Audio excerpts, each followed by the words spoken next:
Another day, another bay. This is your Kuya K. So tara, samahan niyo ako sa aking day 2 ng OFW life dito sa Singapore. So syempre dahil mahal na mahal ako ng aking mga magulang, ayan sila, talagang sumabay pa sila sa akin papunta sa aking MRT.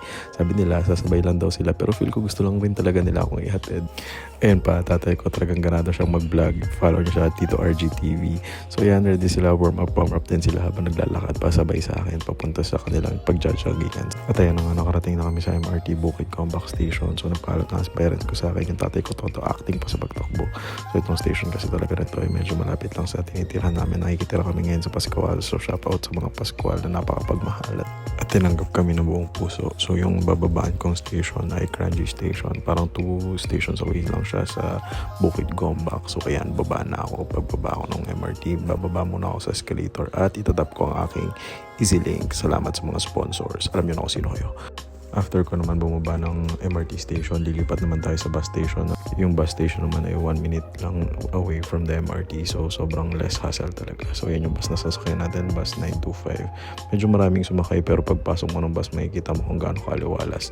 Diyan mo ma-appreciate kung gaano kaganda yung Singapore kasi sobrang dali ng transportation system nila. Kita mo naman yan. Sobrang chill ng mga tao dyan. Mga 15-minute bus ride lang. Then, pagkatas ng 15-minute bus ride, pababa na tayo. So, di ko alam kung nananaginip ako kasi nakasalubong ang kalapate na galing sa palengke. Tapos nag-good morning pa sa akin tong 3i driver na to. Sabi ko sa kanya, hold the door pare. Tapos ngayon, malapit lang naman yung office, mga 2 minutes walk lang. Tapos nandyan na tayo sa office. Nagpanggap muna ako, kunyari hindi ko alam kung nasan yung time card ko, pero nilagay ko talaga siya sa number 11. Number 11 para swerte, di ba? So, kinuha ko na siya, sulat-sulat lang muna tayo ng time card at ibabalik ko na sa number 11. Pagbalik ko, ayaw talaga. So inisip ko, parang malas ata ako ngayong araw. Sige, number 30 na lang. Pagsuksok na ng number 13, uy, smooth. Walang dapless. So flex tayo ng table ko, flex ko yung dual monitor plus yung CPU. Nakala mo talagang napakasipag at napakagiting nating trabahador. Finlex ko nga rin tong Christmas light sa CPU ko na nagpapalinaw ng aking mata, nagpapatalas ng aking utak, tsaka nagpapabilis ng aking typing speed. So sabi ko babay muna. Pero lunch break, so ayan, kinuha ko na yung pagkain ko. So check natin tong kakainin ko. Actually, binili ko yun sa MRT bago sumakay kanina. Fried chicken with rice at tsaka, hindi ko alam kung anong tawag dyan, pero ang dami. Hindi ko alam na ganyan kadami kasi second day ko pa lang. So ayan, montage muna. Actually, hindi ko siya naubos kasi sobrang dami. Pero sabi ko, back to work muna ulit.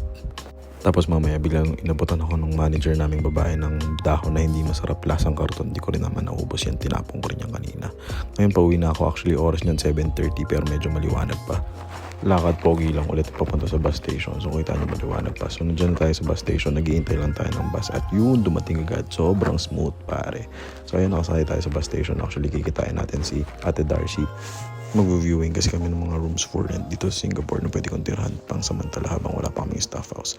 At so actually nawala ako pero lumipat ako ng bus dahil na based sa Google Maps, sobrang dali lang naman. At yan, nakarating na tayo sa Kranji Station ulit kasi dito kami magkikita ni Ate Darcy.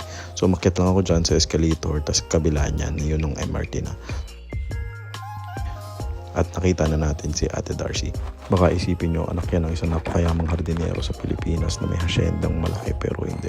Pamangkin ko yan. Super bait kasi parang siya ang aking agent ngayon sa paghahanap ng titirhan at dito na kami bababa sa Admiral. At dahil nagtap tayo, magpasalamat muna tayo sa mga nagbabaan sa akin dito sa Singapore. Kung na-enjoy mo tong vlog na to, abangan mo yung susunod na vlog. Samahan nyo kami ni Ate Darcy, silipin yung possible kong tirhan dito sa Singapore. Paalam!